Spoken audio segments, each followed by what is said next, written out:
Visit OnFireTV.com for live top stories, breaking news, and original shows.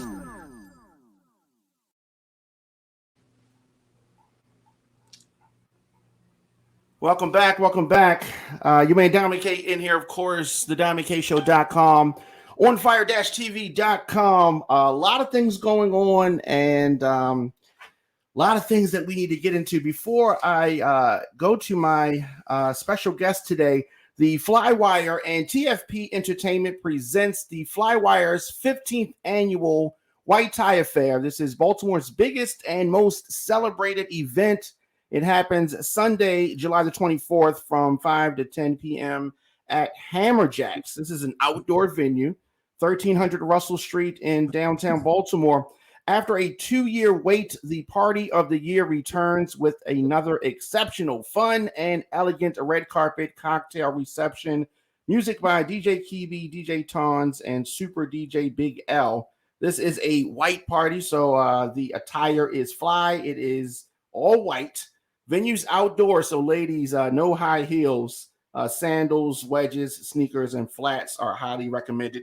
Tickets on sale right now, hammerjacks.com. So the primary is here, Maryland's primary upon us. I'm saying here, but it's Tuesday. So the thing that's interesting to me about this is that many folks, including myself, have not decided who they are voting for in many of these races. And I am pleased to have one of the candidates, one of the gubernatorial candidates, to join us today. Please welcome Attorney Doug Gansler.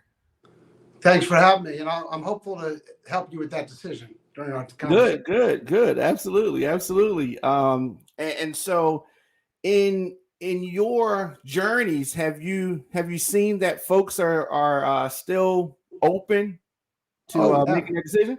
Yeah, it's about 68% of folks are undecided, and the turnout has been abysmal at the early voting sites, which ends tomorrow. Though a lot of people are voting by mail, which is a good thing. We want to expand access to voting, and doing it by mail is a good opportunity for people. But yeah, people don't know what's going on. And the problem is whoever wins the primary really, really, really matters. I mean, Baltimore is very much on the ballot for the primary. I'm the only candidate of the Democrats that the polls show can beat Kelly Schultz in the general election. I mean, in fact, the Goucher College did a poll which showed that she would beat the Tom Perez's, Wes Moore's, John King's, Francho of the world, 55% to 38% here in Maryland this year, which is just crazy because Baltimore, look, a lot of people listening to the show probably think Larry Hogan's done a good job, and he's done a good job in a lot of areas. But one of the places he has not done a good job on is Baltimore, because during his watch, almost 3,000 people have died in the city. And obviously there's a lot of other issues there. People are leaving, businesses are closing, people feel unsafe. And so we need to make sure we have somebody as governor who has a background in bringing crime down and lifting justice up. And I would submit that would be me and my Lieutenant Governor, Candace Hollingsworth. Yes. I am not someone who has ever been on the Larry Hogan fan club for a lot of reasons. And so I'm definitely not interested in another term of Governor Hogan, which is what we would get with Kelly Schultz. Yeah. Essentially same policies. She's coming out of his administration, and it's a big Republican year. This is going to be the biggest Republican year of our lives. And she's a she, and she's, she'll outperform Hogan this year. The question is whether Democrat can win or not.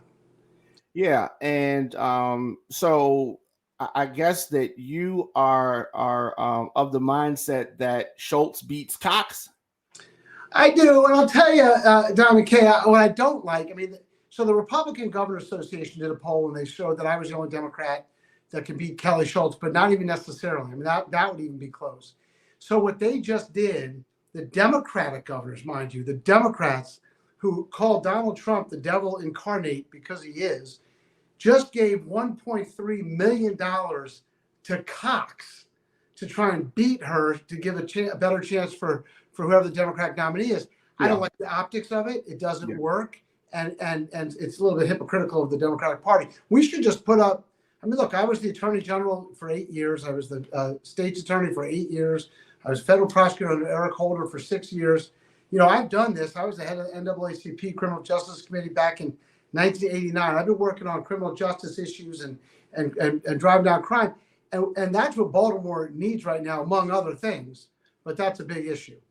Yeah, it is a big issue. And this is something that we've seen the Democratic Party do around the country. And I've seen them do it in Pennsylvania, where they are trying to put support behind the most radical person. And I mean, they're not, I guess they rather that matchup because they think that far right matchup is better for them than, say, a moderate Republican. But you know, this can backfire. This could easily backfire. For sure, and it has around the country. Yeah.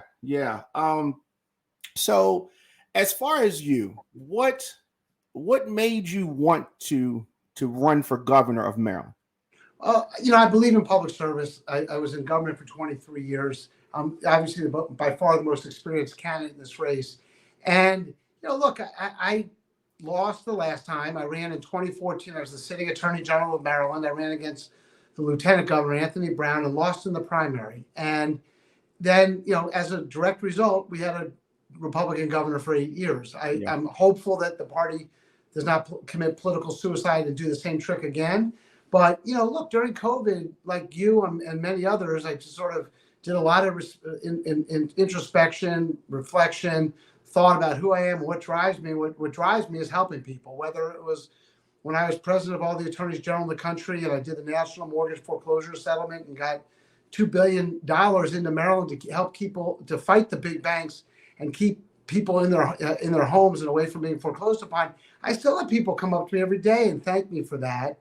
You know, and so there's a lot of things that give me, that's sort of my currency, trying to help. And the situation in Baltimore is really driving me, frankly, in this race to get in there and help work with the people of the city of Baltimore who, there's so many of them, you're one of them, who love the city and understand and really see the promise that it can have.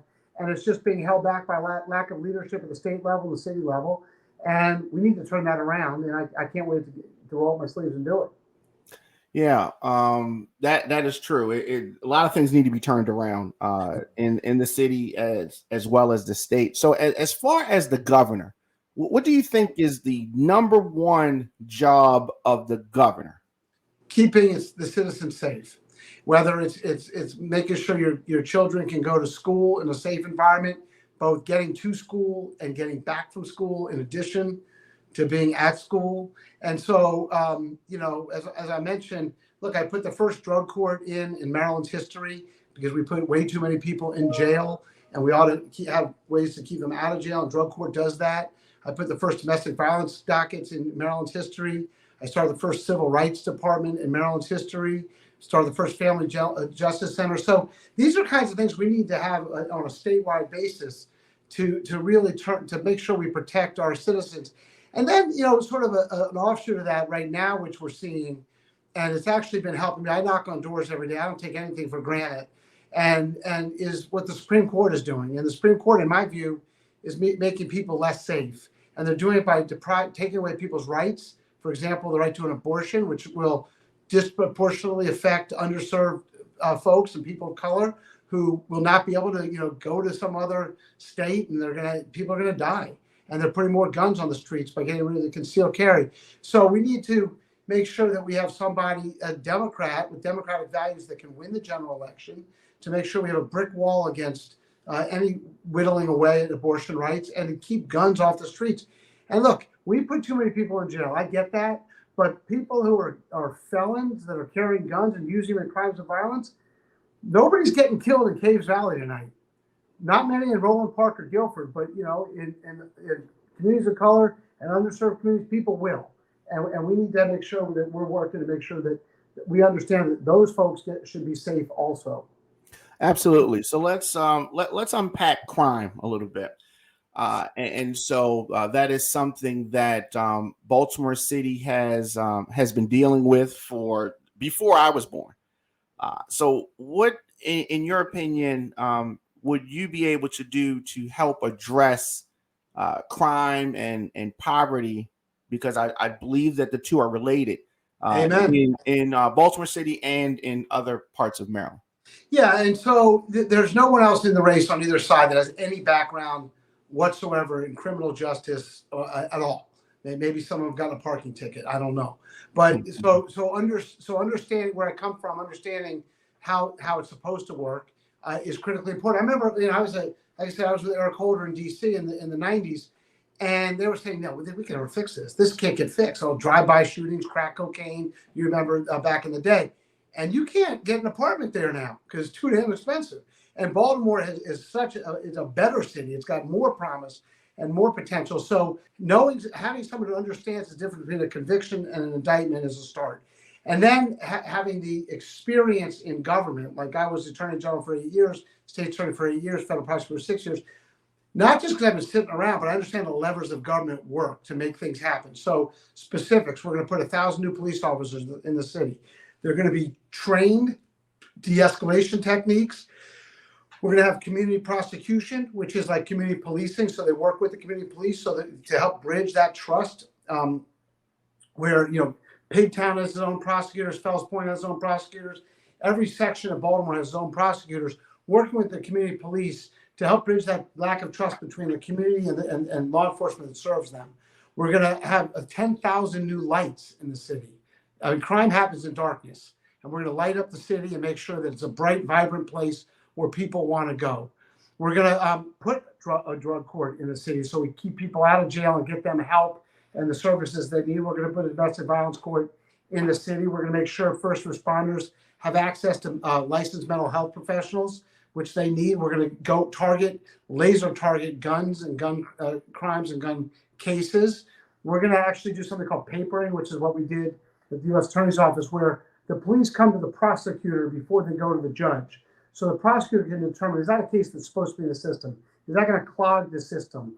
And also, it has the prosecutor at the very beginning working with the police to identify, evidence that needs to be gathered, people that need to be talked to, because in Baltimore City, right now, you're more likely to get away with murder than you're not. They have a clearance rate of 41%.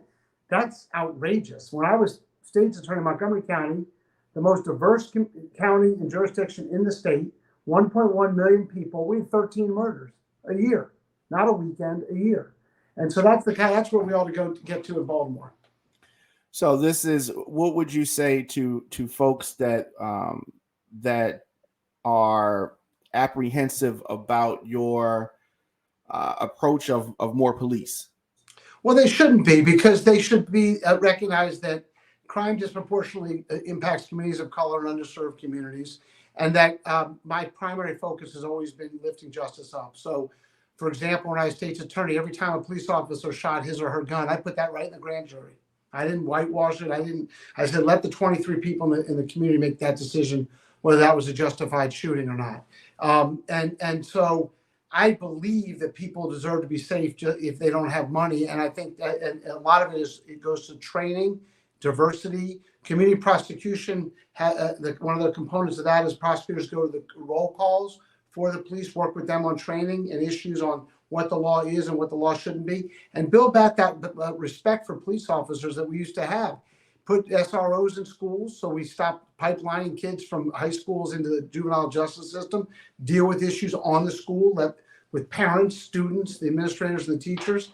So there's a lot that can be done here. Police aren't the problem, crime's the problem, and we need to help solve that. Yeah, I've heard you talk about some of the repeat violent offenders. And so do you believe that is, getting a handle on repeat violent offenders is part of the solution? Is that what you would focus on? Yes, and particularly gun crime. So you take on the federal side, and I prosecuted. I put in the first RICO statute on the state level, so we can go after gangs on the state level. We don't have an equivalent on the state level that they do on the federal level, which is actually utilize cases where a convicted felon who has a gun and uses that in a crime of violence gets a mandatory 5 years in jail. We can differ as to whether, I don't think people that, you know, commit drug crimes and all that, I think they ought to get help for their addiction. Nobody wants to be addicted to drugs. They want to be helped. But if you are shooting somebody with a gun and you already been convicted and you have a felony, you ought to go to jail and be off the streets until you cool down a little bit. And so, yeah, that's the kind of thing that we're definitely going to focus on. Because businesses are moving out. People are moving out. I see people. I walked out. I mean, I'm a Baltimore guy. I got my Orioles tie on because it's been a long time since I could wear this. Yeah. Yeah, definitely. My kids are 28, 25. I've been having a hard time explaining that. No, man, they used to be really good. But I was a season ticket holder of the Sheriff starting in 1989. I've worked there every day when I was Attorney General for 8 years. I love that city. And, it's sad to see it emptying out because nobody's keeping people safe there. Yeah, safety is important.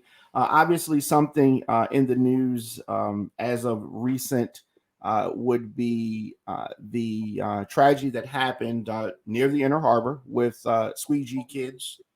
As far as the squeegee, I'll say kids, workers. What are your thoughts on these individuals and what can be done to make things more harmonious?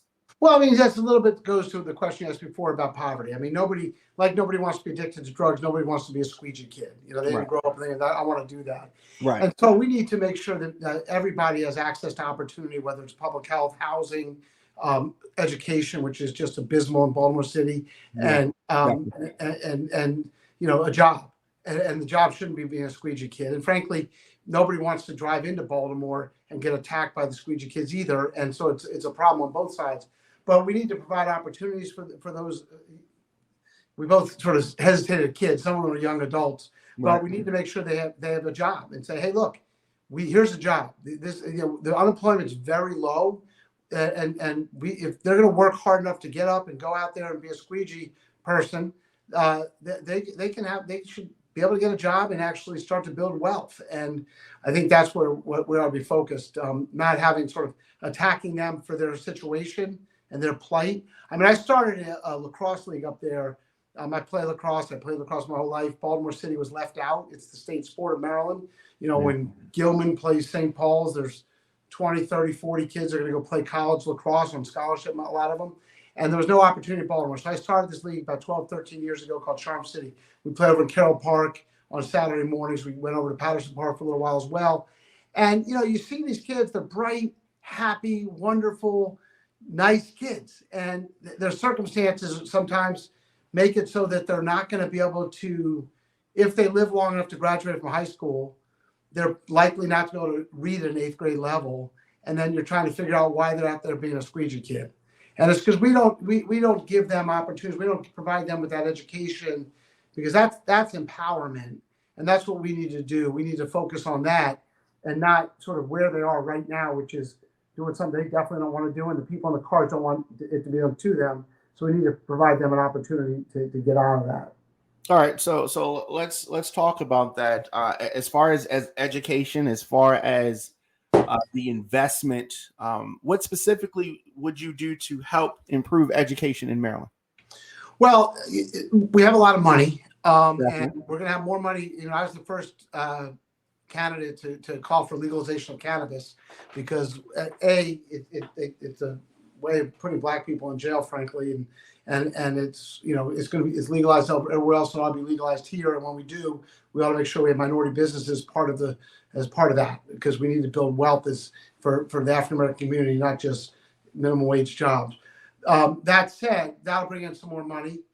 So I think we ought to have universal, and I've talked about this for 10 years, universal pre-K, because the gap between students that show up in kindergarten and that have not had education up to that point, and those that have, it never gets breached. And so we need to make sure that we have universal pre-K and frankly universal childcare as well, and give incentives to private companies to provide childcare so women, mostly not just women, but mostly women, can go to work. 47% of women lost their jobs, had to change jobs during COVID because of childcare issues.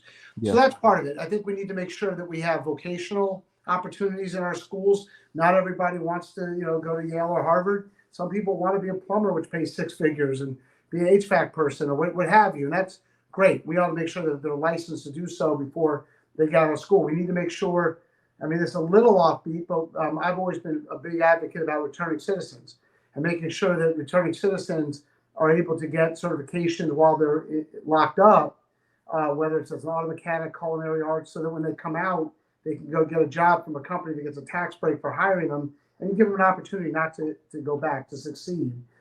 So that's part of it. And, having school resource officers in school so kids are safe when they're being educated, so they're not worried about getting killed, stabbed, or bullied while they're at school. Doing more on online safety is certainly something that can be done, and working with the tech companies, not against them, but with them, to make sure that kids are being are safe online as well. So there's an enormous amount we can do. Work with teachers, get teachers paid better. This is one state, people always say, oh, we have bad education. And obviously, the education has fallen during the Republican administration. Yeah. We used to have number one schools, now we don't. But we've already done the work. There's something called the Blueprint, the Kerwin report that you know about. And we need to, if we don't have a Democrat governor, that means if I don't win the primary, that's going in the trash. And so that's going to really set us back a generation as well. Yeah. So I hear you. And what are your thoughts on the red line? When Governor Hogan canceled the red line, I thought that was not only sort of a cancellation of a transportation system, but a sledgehammer to the people in Baltimore. You got a third of people in Baltimore City that don't own cars.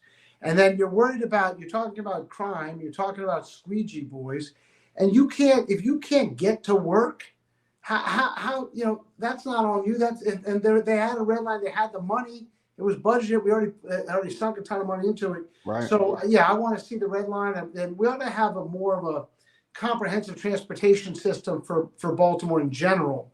So like other big boy cities, it's crazy. So restoring the red line is part of your plan? Yeah, the red line and getting the purple line up and running down for folks in Prince George's. We got to get to Montgomery back and forth, and that's already there, but it's got years of delays and billions in overcost that we need to get that moving. We need to put the metro over the Wilson Bridge. That's going from Virginia into Maryland, which it was built for. So there's mass transit is part of the deal. And I'm an environmentalist. I believe, we got to work on environmental justice issues. We got to make sure, the electric vehicles are coming. We got to make sure we have charging stations, not where just where the rich people live, but where the less rich people live, and to make sure that people that don't have the money for the electricity to charge them overnight get subsidized to do so that we get rid of our dependence on fossil fuels. And because look, this is an area that the private sector is driving. Literally and figuratively, you watch the Super Bowl this year, there was 19 ads for electric vehicles. They're doing this. They're here. It's not even coming. They're here. Yeah. They're here. When you walk out of that studio and look around, you're not going to see any charging stations. We're not ready for that. And so we need to be ready for that. Right. One of the many issues that I've had with Governor Hogan, his relationship with the mayors of Baltimore City, who have been women, Black women. Your running mate is a Black woman. What former mayor as well. What is your relationship with City Hall in Baltimore? Well, I'm glad you brought her up. By the way, she's just by way of reference. Yes, she will be the first Black woman lieutenant governor in Maryland's history, but that's a footnote, because she'll be the best lieutenant governor in Maryland's history. She's crazy smart, crazy passionate. She was on the Hyattsville Council for 4 years, but then she was the mayor for 6 years. Going to your mayor's question, she left being the mayor when George Floyd was murdered, and she started an organization called Our Black Party, which is a national organization that juxtaposes Black policy with Black politics. And I was blessed to have her with me as a partner in this ordeal. And we are we're the only ticket where we both have executive experience. But because she's a mayor, she gets it. So she's gonna, we're gonna be the governor for the mayors and the in the municipalities and the county executives, because that's where the rubber hits the road. So I'm looking forward to the relationship that we'll have with the mayors in Baltimore and elsewhere, but particularly Baltimore, because fighting among politicians is not a good thing. And clearly we will have this isn't rhetoric, we will have a Republican governor if Candace and I don't win the primary. And that Republican governor is going to do the same thing that the last Republican governor did, which says, people in Baltimore City didn't vote for me, so I'm not going to take care of them. Right. And we can't have that. And she is going to be with me in the city, and she'll figure out why it's called Charm City real quick. So I've heard you say that before, and why are you so concerned that the matchup with you and the Republican candidate is the best chance for Democrats? Well, man, I saw Governor Hogan when I lost Anthony Brown in the primary. He said, I saw him 3 weeks later at a picnic down in Southern Maryland. He said, "Hey, sorry you lost. A lot of people I know were supporting you, but it's great for me." I said, "Why is that?" And he said, "We polled a week before the primary. We had you beating us by 22 points and us beating Anthony Brown by 3. And I think it went on by winning by 9. That was a Democratic year.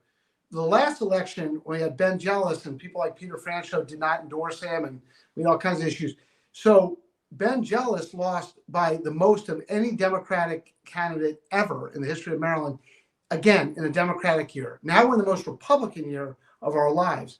And look, I ran Barack Obama's campaign with Elijah Cummings. I started the first civil rights department. I'm very as progressive as we could get, but because of my job and where I'm from and, other things, let's just say that they're going to think I'm a moderate Democrat, which is just fine. Even in the Gansler poll, which has the moderate Republican beating the progressive Democrat 55% to 38%, even that poll has the moderate Republican beating the moderate Democrat by 5%. But I think we can overcome that because Maryland has this 2-to-1 advantage of Democrats and Republicans. And because of my experience, name recognition, and the things I've done while I was Attorney General and while I was state's attorney, I think we could beat her. It'll be a tough race. I mean, I'm not saying we will beat her. I'm just saying we have the best shot of beating her. And I think we actually would, because, we have a coalition of folks that are behind us that I've known and worked with, and including up in Baltimore City for decades. And so that's why. Yeah. No, I'm definitely concerned for the state and for the nation. As far as Donald Trump, have you been following the January 6th hearings?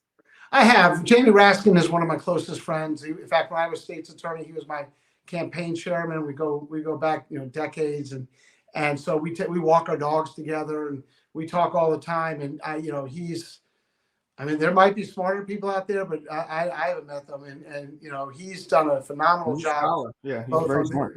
Both on this and the previous stuff.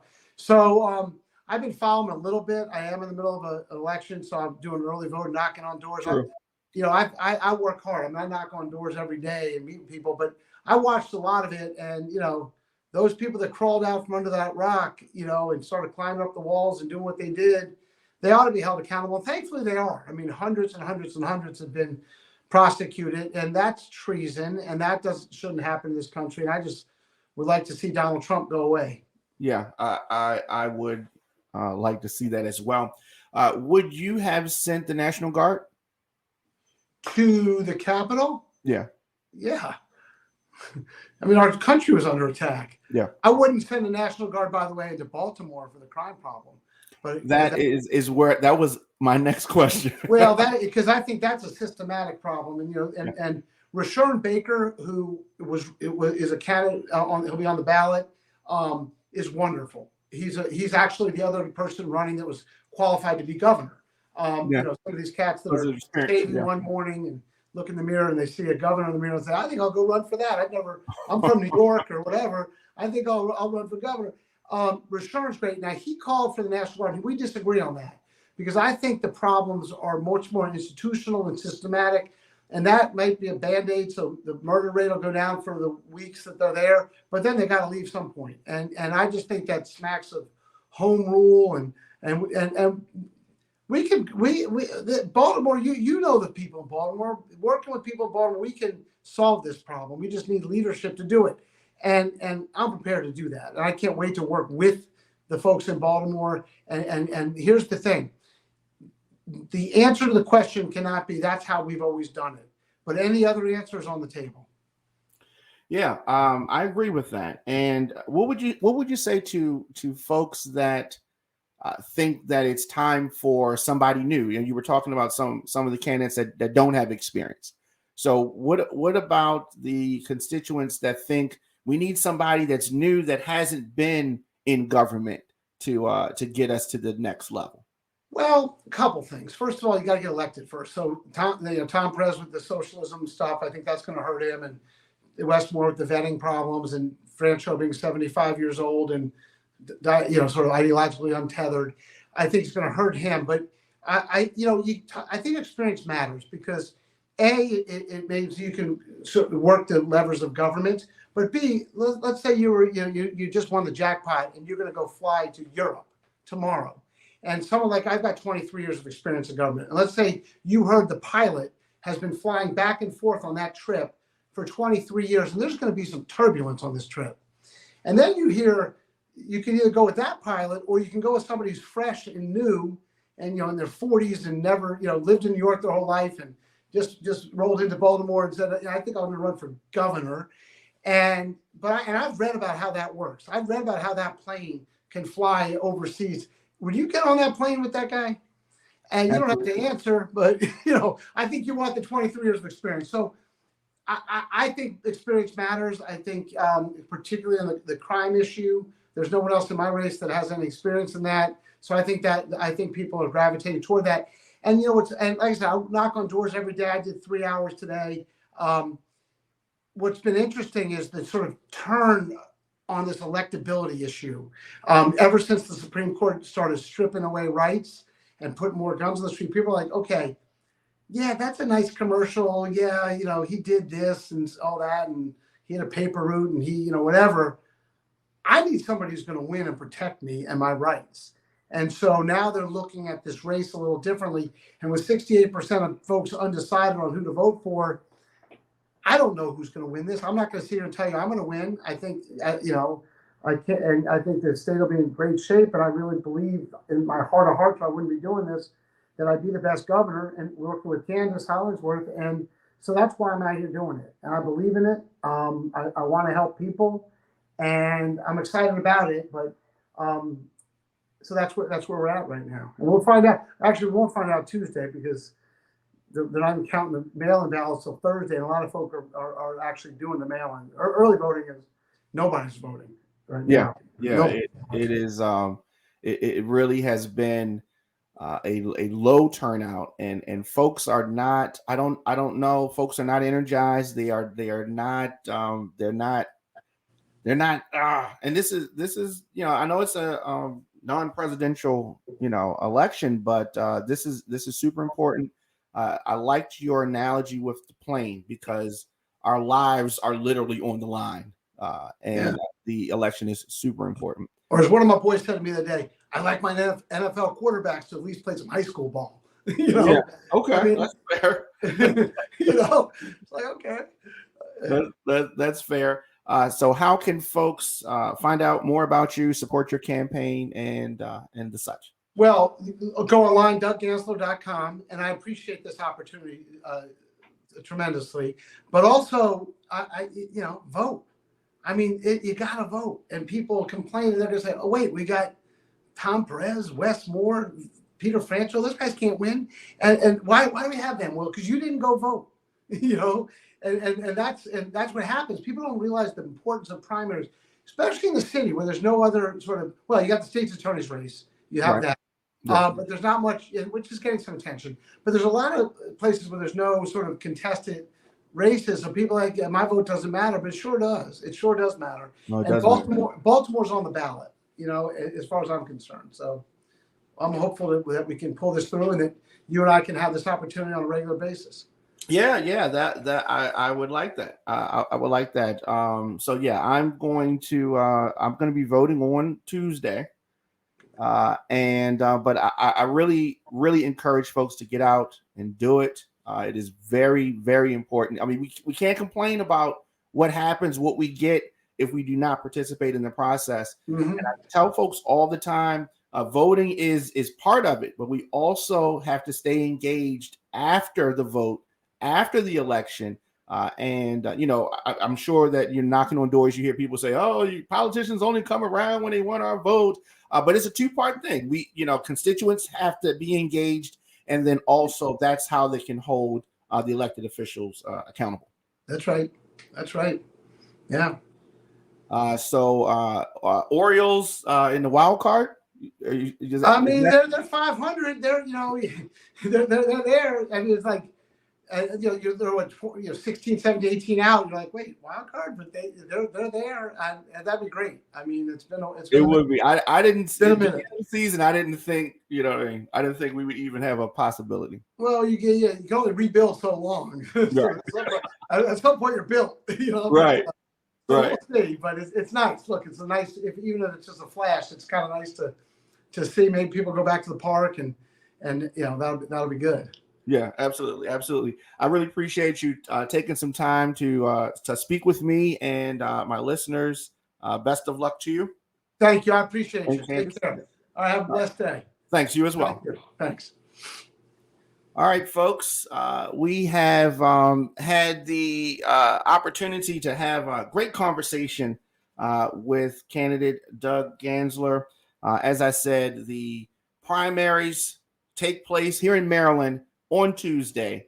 And if you have not done your early voting, and maybe you're going to do it tomorrow, or you definitely got to do it Tuesday. And of course, we're going to be back here tomorrow. We have another interview with another candidate. John Barron is going to join us.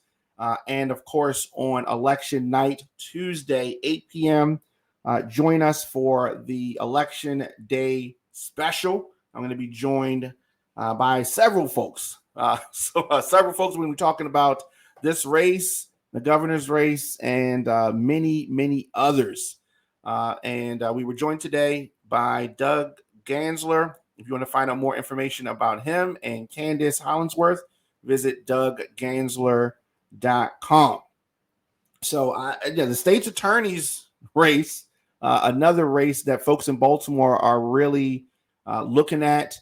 And, it is something that is super impactful in Baltimore, the state's attorney. So I don't know. I don't know which way that goes. I have my thoughts, right? But of course we don't know, right? I have my thoughts. We've seen the matchup before. The matchup that we're seeing, we have seen this matchup before. Is it going to be a different outcome than the previous matchups that we've seen? I don't know. We do this, take a quick break. And we're going to come back with more of the show after this. This is the Don McKay Show on fire-tv.com. On Fire TV is a streaming network for a generation on the move. Welcome back. You made Don McKay in here, and we've been talking about elections and the such. Biden is, in the Middle East. I mean, Biden is somebody that is, I don't really, my thoughts on Biden have never changed. He was not my pick. He was not my pick. And as time goes on, the many factors that have caused folks to have questions about him, his age, obviously, his inability to be strong, right? He's a super moderate. Why did he win? Why did he become president? Because folks could not stand Donald Trump. And that's why. I think that any one of the candidates, I think one of the Democrats could have beaten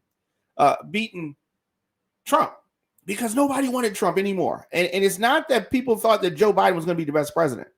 All right. They didn't think that. Nobody thought that. But we were tired of Trump. We were so tired of Donald Trump that we elected this longtime politician would run for president twice with no traction, no success. But this perfect storm of a pandemic and a terrible president, just someone making a mockery of this country. And they say, okay, fine. One Joe Biden, we'll give you Joe Biden. Goodness gracious, we'll give you Joe Biden. So the president today opened his first visit in the Middle East since taking office. He's been there before, but this is his first time as president there. By offering anxious Israeli leaders some strong, dialogue of his determination to stop Iran's growing nuclear program, saying that he'd be willing to use force as a last resort. So he's over there he's talking, right? He's talking. I don't know, does he mean what he's saying? But the president's comments came in an interview with Israel's Channel 12, taped before he left Washington and broadcast today, hours after the country's political leaders welcomed him with a red carpet arrival ceremony at the Tel Aviv airport. So he's over there, and Israeli leaders made clear as they marked Biden's arrival that Iran's nuclear program was the top item on their agenda. And of course, Joe Biden, go along, get along. He's going to go along with that. But the president later visited the memorial to Holocaust victims in Jerusalem. And now, so he's over there. He's going to be. I'm just waiting for the gaps. I'm just waiting for the normal Biden, screw ups. What this mic was on? Just talking crazy. Typical Joe Biden. This is our president, at least for right now. Is he going to run in 2024? I hope not. I mean, now it's like he can't say now he's not going to run, but everybody's hoping he doesn't. He doesn't even want to run. He doesn't want to campaign. But that's what he would have to do. Unfortunately, VP Harris is just not strong enough. If Joe Biden does not run, the Democratic field is going to be crazy. It's going to open up. We're going to have the Republican side open. They're going to be scrambling. Democrats going to be scrambling. We might have something interesting on our hands. All we need is just Joe Biden to say he ain't going to do it no more. He was going to do it, but he's when you look at him, come on now. Do you think that this guy can have a tough election season in 2 years? Not now, 2 years from now. 2 years from now. I don't know. I don't see it. Hopefully it does not happen. But it's up in the air.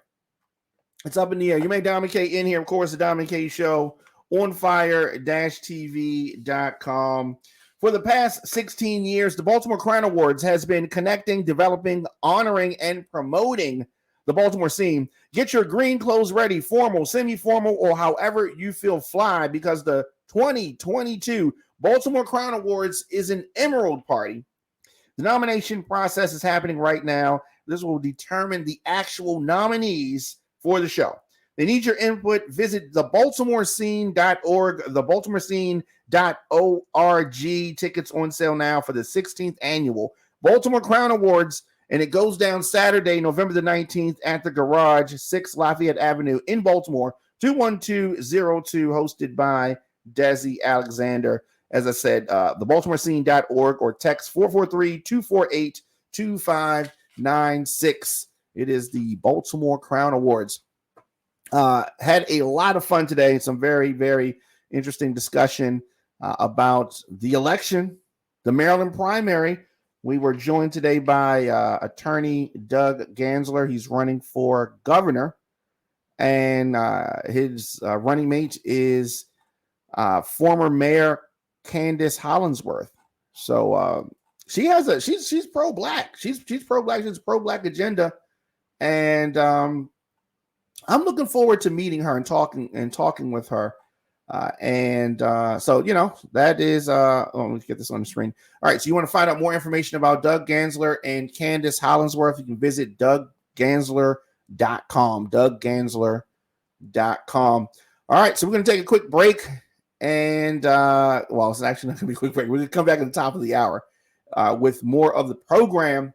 And we're going to talk about the January 6th hearings and, Donald Trump's future. Does he have one? Are the feds gonna come knocking? The feds come knocking. That would be interesting. All right. At the Diamond K Show, of course, onfire-tv.com. djdiamondk@gmail.com if you want to get in touch with me. Also for the show, marketing at the diamondkshow.com. This Saturday, 6 p.m., I'm going to go into mix Baltimore club music. On Fire Mix show on our all mix weekends. Excited about that. I will see you guys at the top of the hour. We're going to talk about this January 6th debacle.